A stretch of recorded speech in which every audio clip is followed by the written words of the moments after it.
Claude, quelle soirée incroyable! Tu as vu les premières critiques? Certaines, oui. Notamment Pierre Lalosse, musicien de pacotille, a jugé ma musique comme insaisissable. Paul Lucas, lui, a un avis beaucoup plus nuancé. Il décrit ta musique comme une poésie pleine de sensibilité infinie qui ouvre la porte à l'art orchestral et symphonique. C'est beaucoup plus représentatif, je trouve. En tout cas, le public a été conquis. Faire glisser une œuvre orchestrale, c'est rare, n'est-ce pas? En ce qui me concerne, je trouve que cette œuvre apporte une émotion et une couleur, une dimension inconnue jusqu'alors à ma poésie, et la sublime dans tous ses aspects. C'est vraiment l'œuvre d'art ultime pour mon poème. Mon ami, je n'ai fait que m'inspirer de l'irrégularité de ton poème pour casser toute forme classique, de ta façon de jouer entre les mots et les sonorités pour créer une nouvelle texture orchestrale. Mais dis-moi, Claude, comment as-tu réussi à sublimer l'esprit de mon poème dans ta musique? Tu as forcément des recettes de composition, des techniques pour que cela sonne si bien. Ce que j'ai entendu hier était nouveau et magnifique. Il y a forcément quelque chose. Pour éviter toute narration, ma musique, comme ton poème, ne raconte pas, elle évoque. J'ai créé des phrases libres à l'image du faune qui rêve. Et ce thème de flûte qui ouvre lèvres, il semble venir de nulle part. Et c'est voulu. La flûte incarne le faune, sa mélodie serpente. Hésite, presque improvisée. Elle reflète l'état d'esprit du faune, tiraillé entre rêve et réalité. Ce thème est réexposé, mais toujours transformé, jamais identique. Moi, je suis curieuse comment tu as fait pour nous transporter hors du temps, dès le début de l'œuvre.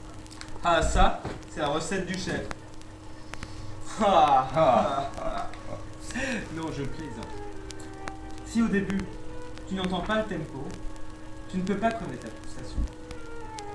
Et c'est en mêlant des rythmes complexes avec des chromatismes mélodiques que j'obtiens des lignes envoûtantes, un rubato insaisissable, une arabesque qui est comme hors du temps. Jamais personne n'a écrit de la sorte. C'est que pour moi, la musique ne doit pas être décrite. Elle doit être ressentie. La musique, c'est aussi le silence entre les notes. Tu as peindre ta musique comme Monet, comme un peintre impressionniste. J'avoue, je n'aime pas trop ce terme. Je suis comme toi symboliste. Mais, comme un peintre qui peint sa peinture, je choisis les timbres, les couleurs de l'orchestre. C'est ce que je voudrais comprendre, Claude. Je t'en prie, explique-nous comment as-tu fait. Je me suis longtemps demandé comment je pourrais créer des textures sonores, mais ce n'est pas la puissance sonore que je recherchais, mais plutôt les impressions et les couleurs. J'ai compris. Pour rendre des couleurs, quoi de mieux que d'utiliser différentes combinaisons de timbres? Exactement. Il fallait juste y penser, et c'est moi qui ai pensé en premier. Et en fait, j'ai composé avec une orchestration sur mesure, et j'ai décidé d'enlever les timbres qui n'étaient pas nécessaires à la puissance et à la couleur de la musique. C'est pour cela que tu n'as pas hésité à faire jouer les instruments solistes? Mais exactement. Chaque instrument a son rôle dans cette rêverie. Et j'ai choisi la flûte avec sa voix champêtre pour représenter les sentiments bucoliques du faune. J'ai choisi aussi la harpe qui apporte une dimension féerique dans un monde magique. Et les corps plutôt dans une dimension nature, forêt. Mais quel est le rôle des autres instruments solistes? Je me souviens entendu une voix. Tout d'abord, Marie, la flûte ne représente pas le faune, mais seulement son état d'âme, alors que le hautbois, lui, représente son audace. Quand le faune est en proie à des états d'âme contrastants, j'ai joué sur l'opposition entre la flûte et la clarinette pour les mettre en évidence. C'est donc cela. Tu as utilisé les timbres des instruments et cette mélodie de timbre finalement pour inculquer des sentiments et des états d'âme au faune dans ta musique. Exact. J'exploite aussi les registres pour gagner en intensité. Chaque fois que l'excitation ou l'agitation survient, l'instrument monte dans le suraigu, soutenu par les cordes. Et ce n'est pas tout. En dosant les instruments de l'orchestre, je maîtrise non seulement les couleurs, mais aussi la masse sonore. La masse sonore? Mais c'est tellement clair. C'est ça, c'est ça. Dans mon poème, lorsque le faune abandonne sa raison pour une pulsion primaire animale et passionnelle, un désir pour les nymphes, dans ton orchestre, tu l'utilises, ce passage. Tu l'utilises, ton orchestre fait une montée fulgurante, énorme, tangible, mais fragile. Très fragile et éphémère à la fois. Et juste après revient la flûte, qui traduit un nouvel état d'esprit, une espèce d'apaisement, mais mélangé à de la mélancolie. Le thème de la flûte reflète un nouvel état d'esprit du faune, une espèce d'abandon. C'est comme ça que dans ton œuvre, comme on a pu l'entendre hier, les masses sonores, elles permettent de structurer l'œuvre et de faire gagner en intensité. C'est quelque chose à part entière. C'est ce qui fait que le lèvre coule, glisse, sans coupure. Mais oui, comme dans les rêves.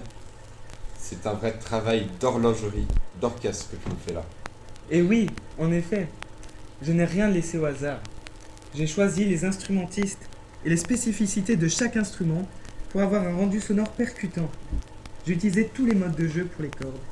Je les ai divisés par pupitre pour leur faire jouer non pas des accords, mais des spectres harmoniques. Concernant la flûte, j'ai décidé de la forcer à jouer pianissimo en la faisant débuter par un do dièse, qui est la note la plus délicate pour un flûtiste. Tout ceci me rappelle une phrase que j'ai écrite. Toute âme est un nœud rythmique de vibrations innombrables. Ton prélude est une illustration de ce proverbe.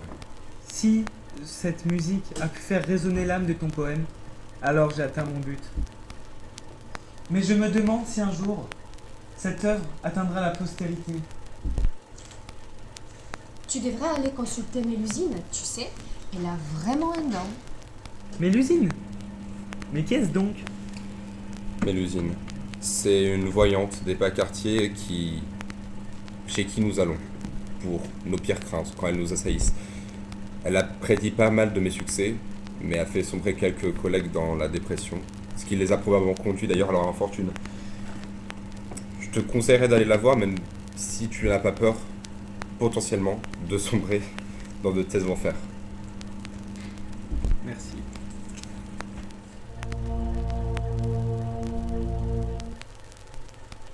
C'est donc vous, Mélusine. Je vous attendais. Prenez Oh. place. Merci bien. Avez-vous l'argent? J'ai tout ce qu'il faut pour vous, madame. Je pense que ça sera suffisant. Je pense aussi. C'est donc pour ce papier que vous venez me voir? Mais exactement. C'est l'œuvre que je viens de créer. Prélude à l'après-midi d'un faune. Examinons tout ceci. Que voulez-vous savoir?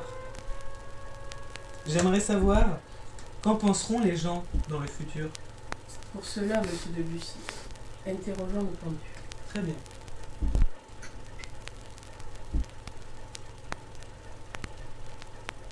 Monsieur Debussy, vous allez susciter les passions.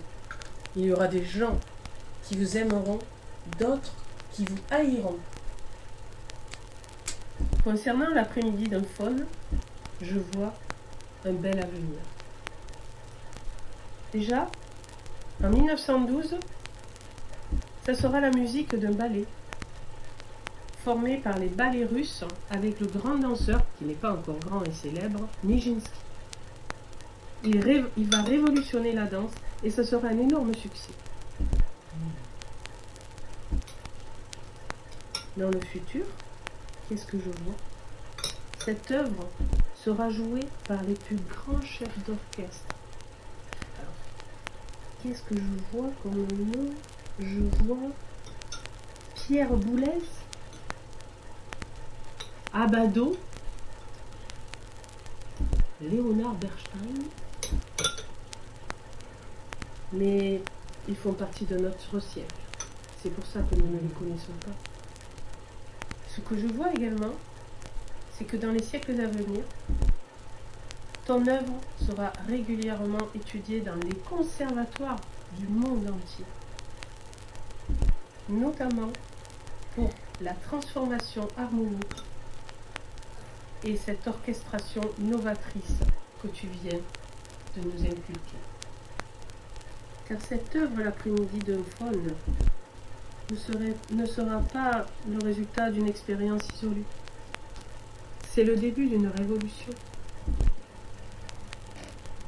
Car l'utilisation de la couleur orchestrale, l'absence de structure traditionnelle claire, la subtilité harmonique influenceront de nouvelles générations de compositeurs, tels que Stravinsky, Ravel et Messiaen. Léon Wallace écrira dans quelques années: c'est dans le prélude que l'on entend pour la première fois cette voix unique qui va transformer l'histoire de la musique.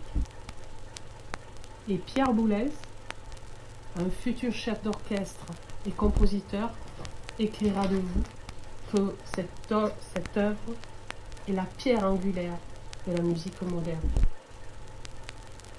Écoutez-moi bien, cette œuvre, c'est le début d'une révolution musicale. Ce n'est pas une simple curiosité ou une expérience isolée. Vous allez inspirer une nouvelle génération de compositeurs. C'est donc une très bonne nouvelle. Oh oui, monsieur Debussy, et c'est une excellente nouvelle pour moi aussi. C'est-à-dire... Vous allez me payer 2 fois. Ah,